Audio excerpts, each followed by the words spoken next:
Okay, meron pong mahilig makipag-discourse, makipag-diskurso, makipag-debate, kana po natin, that's the correct term. Saan daw ika sa Bible yung term na rapture? At may sumagot, hindi po ako yung sumagot. Nakita ko lang siya sa comment section. Rapture means snatch away, blah blah blah, chu-chu-chu, to caught up, ganun-ganon.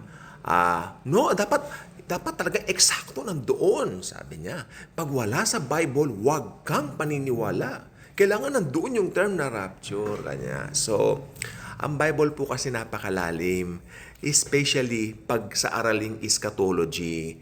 So, like for example, we believe in the Trinity. We believe God the Father, God the Son, God the Holy Ghost, even though tatlong persona, iisang pagka-Diyos, one God, no?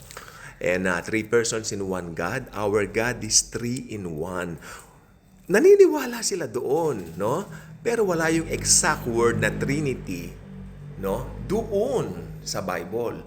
Pero nandoon yung diwa at katotohanan na pre-present nito, no? So ganun din po tayo dito sa rapture. Nakalagay po doon, ang meaning niyan talaga sa Greek, harpazo. Okay? Ang ibig sabihin, to snatch up or to caught up. To snatch away rather and to caught up, no? And yun po ang rapture. Kahit ano ang paggamit mo, kahit anong sabihin mong salita, mangyayari po yan. No? Mangyayari yan. Iyan ay isang katiyakan. Ganyan ko. Yan ang isang katiyakan na hindi mapapasobalian ng kahit na sino man. Mangyayari ang rapture, paniwalaan mo man ki hindi. Ha? Kaya kung ako sa inyo, maniwala kayo na anytime magra-rapture na po. Dahil ang Bible ang may sabi, ang Bible ang nangako, mag-caught up tayo. Rescued, no? Ire-rescue tayo. We are being rescued by Jesus Himself doon sa darating na dilubyo ng 7 taon sa singkad sa mundo. Ito po yung tinatawag na Great Tribulation. Okay? So, ito po ay talagang katotohanan na mangyayari. No? Sa paglitaw ng isang tao na tinatawag na Antikristo. May Antikristo ba? May Antikristo pong talaga. Paano naman yung sinabing mga Antikristo? Yung po yung mga Antikristo, yung mga laban sa aral ni Kristo. Pero yung merong definite article na the Antichrist, yung may T-H-E. Definite article yun, no? D-T-H-E. Sa Tagalog, ang, no? A-N-G, ang Antikristo. Nagre-refer lang yan sa isang tao. It means, lalabas siya. Malay nyo, ngayong 2026 na lumabas ang halimaw, ang Antikristo. Kasi nung 2025 na early 2025, nung kauumpisa rin ng 2025, sabi ko, malay nyo ngayon 2025 na. Lumabas ang Antikristo, kako, di ba? Hindi dumating. Malay nyo ngayon 2026, oh. Eh di habang may buhay tayo, habang humihinga tayo, halimbawa, year 3,100 na. Oh, malay nyo, itong year 3,100. Pag hindi tuloy, malay nyo itong 3,200. Mabuhay tayo na may expectation sa mga mangyayari. Mangyayari yan, hindi dahil sa pinaniwalaan mo ba? O hindi mo pinaniwalaan? Ano naman ang kinalaman kung naniwala ka kaya hindi? Kung hindi ka naniwala, kawalan mo yan. Daranasin mo ang 7 taon na singkad ng delubyo, tribulasyon, kapighatiang walang kapantay. Walang kaparis. Kaya wag na magmatigas. Mangyayari po talaga yan. Ire-rescue ni Jesus ang kanyang church. Napakaganda ng puso ng Savior natin. He loves to rescue people. But most of all, He will rescue His very own, His church. Hindi ba kayo naaantig sa puso ni Kristo, ni Jesus sa atin? Tayo ang kanyang apple of the eye. Tayo ang kanyang special someones. Madami tayo. We are the ones na itinitibok ng puso ng Panginoon. No? And He loves us very much. Jesus loves us so much. Mahal niya tayo. Kaya nga po siya namatay dyan sa krus ng Kalbaryo upang tubusin tayo sa ating mga kasalanan. And right now, natupad na po niya. Hindi na po mauulit yon. Minsan magpakailanman, natupad niya yan. Amen po ba tayo?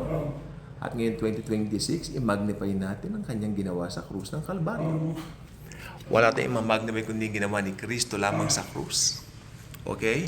At mula doon, naniniwala tayo, yung turn of events na mga mangyayari sa mga darating na panahon ay talagang nakaugnay doon sa kanyang ginawa sa krus ng Kalbaryo.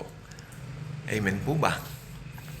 Kung naniwala ka sa ginawa niya sa krus ng Kalbaryo, masasama ka sa rapture. Kung hindi naman po, malungkot na balita, sapagkat daranasin mo ang 7 taong singkad ng kapighatiang walang pangalawa, walang kapara, walang kapares. 7 taong delubyo sa lupa. No? At ito po ay magaganap. Paniwalaan mo man kay hindi. Yun ang gusto ko sabihin eh. Nagmamatigas sila. Nagmamalaki sila kay Jesus. Ano ngayon kung magmalaki sila? Pag natupad ng lahat ng yan, magmakaawa man sila, may paraan pa naman maligtas sa tribulation. Magpapugot ng ulo para maparangalan ang namatay sa krus ng Kalbaryo. Walang iba kundi ang Panginoong Jesucristo na sa atin nagmamahal, nagbigay ng kanyang buhay. Amen po ba? Isang dakilang katotohanan na hindi mapapasubalian. For God so loved the world that He gave His only begotten Son. Whosoever believeth on Him will not perish but will have eternal life. And Jesus is that eternal life. Alam natin yan. Walang katulad na pagmamahal, walang katulad na biyaya, no? Ang sa atin ay kanyang ipinagkaloob at ipagkakaloob pa. May siyapi raw ako. Kaya sa atin pong lahat ngayon, tayo po ay manangan sa lahat ng kanyang mga pangako. Pangakong hindi na magbabago, pangakong mananatili magpakailanman. Okay? So, gusto ko pong salitaan ginamit dyan yung rescued. No? Kasi alam ng Panginoong Jesus kung gaano kasama yung delubyo na daranasan ng mundo. Kaya ni-rescue niya tayo. We are being rescued. Rescued means niligtas tayo sa tiyak na kapahamakan. Abay, tiyak na kapahamakan pong talaga yan. Dahil yan ay delubyo na 7 taon sa lupa. Pag nag-rapture na po, lalabas na ang Antikristo. No? Seemingly, maibibigay niya yung katanungan ng mga naiwan. Nasaan yung mga nawala ang mga tao? Kinuha ng mga aliens, sabi niya. Yung mga praise the Lord, hallelujah. Maniniwala ang tao. Sasabihin nila, wow, taglay niya ang lahat ng kasagutan sa mga katanungan natin. Matalino ito. Hindi nila alam yan na po ang Antikristo. At darating po ang panahon na malilin lang niya ang maraming mga tao sapagkat darating din ang panahon, no? Dahil nalinlang niya ang mga tao, magre-require na po siya ng pagsamba. To the point na almost maraming mga tao ang sasamba sa kanya. Almost lang naman kasi hindi po lahat sasamba. Marami pong mga tribulation saints, no, na sinasabi ang Bible, yung mga naparangalan ng Panginoong Hesus sa pagpapapugot ng kanilang mga ulo. Mangyayari po ang lahat ng ito sapagkat pangako po yan ng Bible. Amen po ba? At sa ating pong pang-araw-araw na buhay habang hinihintay natin ang rapture, lagi nating isa puso at isa isip na ang puso ni Jesus ay iligtas tayo sa darating na dilubyo. Dahil ang dilubyo yon ay wrath of God. Amen? Kaya hindi dapat isipin ng mga Kristiyano na sila ay mag-a-undergo ng 7 taong tribulation. Sapagkat pag naniniwala ka doon, hindi ka naniniwalang mahal ka ng Diyos. Naniniwala ka sa delubyo. Naniniwala ka sa parusa. Pero hindi mo pinaniniwalaan na mahal ka ni Jesucristo na namatay at nag-alay ng kanyang buhay upang tayo ay maligtas. Ka-good vibes na po ba kayo? Ngayong 2026, lalo tayo maging ka-good vibes by clicking that subscribe button. No? Lagi tayo maging ka-good vibes. Laging itaas ang Panginoon Jesus. God bless.